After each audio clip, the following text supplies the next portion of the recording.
Bulletin की शुरुआत इस वक्त की बड़ी खबर के साथ। विश्वास प्रस्ताव में चंपाई सरकार को बहुमत हासिल हुआ है।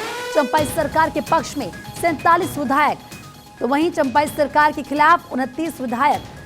जब वोटिंग हुई तो देखिए पास इस वोटिंग में हो चुके हैं। विश्वास प्रस्ताव में चंपाई सरकार को बहुमत हासिल हो चुका है। वो आंकड़ा चंपाई सरकार के पास 41 का आंकड़ा था जादुई, लेकिन 47 विधायक चंपाई सरकार के पक्ष में, जिसके बाद बहुमत उनकी सरकार ने साबित कर दिया है। और आज जो पहला इम्तिहान था उसमें चंपाई सरकार पास हो चुकी है।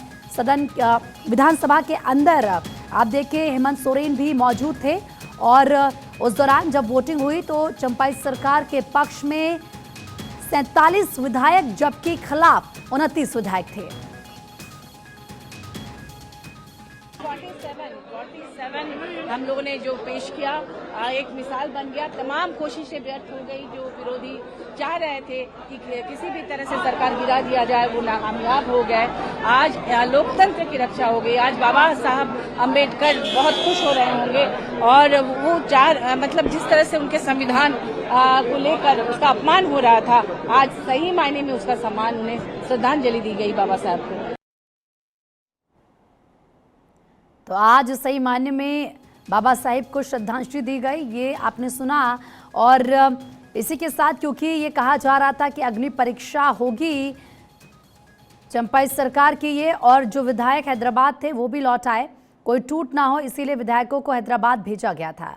43 सिग्नेचर है और 47 हमारा संख्या बल है और 2 जो है नहीं आ सकते। मैंने स्पीकर एक थे और एक हमारा जो एमएलए है झारखंड मुक्ति मोर्चा को, वो बीमार है, किडनी ट्रांसप्लांट होगा। आज बहुमत वही साबित हुआ 47-29। मंत्रिमंडल के विस्तार बहुत जल्दी बताया जाए। तो झारखंड आज जो भाजपा ने जो साजिश रची थी वो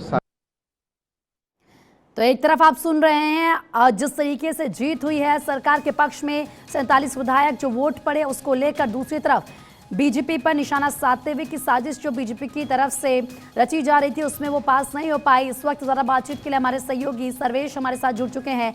सर्वेश, अग्नि परीक्षा यूं कह लीजिए कि पहला जो इम्तिहान था उसको चंपाई सरकार ने पास कर लिया है। बहुमत का आंकड़ा आसानी से उनके पास मौजूद था, लेकिन अभी भी बीजेपी पर निशाना जमकर साधा जा रहा है और ये कहा जा रहा है कि जो साजिश बीजेपी की तरफ से रची जा रही थी वो पूरी नहीं हो पाई।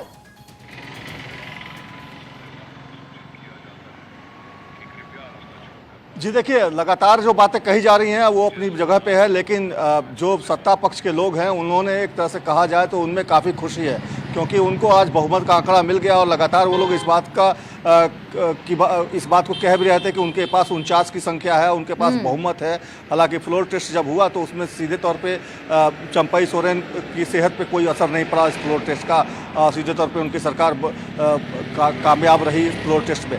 और जहां तक बात करें अगर आरोप प्रत्यारोपों की, तो लगातार ये दौर जारी है और सीधे तौर पे अगर देखा जाए तो कहीं ना कहीं पूरे विधानसभा की इस कार्यवाही के दौरान हेमंत सोरेन की ईडी की गिरफ्तारी चर्चा का विषय रही। तमाम लोगों ने इस बात को लेकर भाजपा शासित केंद्र की सरकार पर हमले किए। ईडी और सीबीआई को कहा कि पपेट बनाया गया है और जानबूझकर ऐसी कार्रवाई की जा रही है, लेकिन सत्ता पक्ष की तरफ से भी इसका मुंहतोड़ जवाब दिया गया। एक तरह से कहा जाए तो साफ तौर पे कहा गया कि बाबा साहब का कानून दलित और आदिवासी नहीं, सबके लिए बराबर है। इसलिए कोई आदिवासी कह के खुद को, दलित कह के खुद को, चाहे कि वो करप्शन कर ले, चोरी कर ले और उससे बच जाए, तो ये संभव नहीं है। जी और सर्वेश, मुझे लगता है कि अभी तक जो सियासी उठापटक हम देख रहे थे जब हेमंत सोरेन की तरफ से इस्तीफा दिया गया उसके बाद से खूब सियासी भूचाल आया, लेकिन क्या अब ये मान लिया जाए कि सब कुछ झारखंड में सही होने वाला है, शांति से सरकार चलने वाली है? लौटूंगी आपके पास।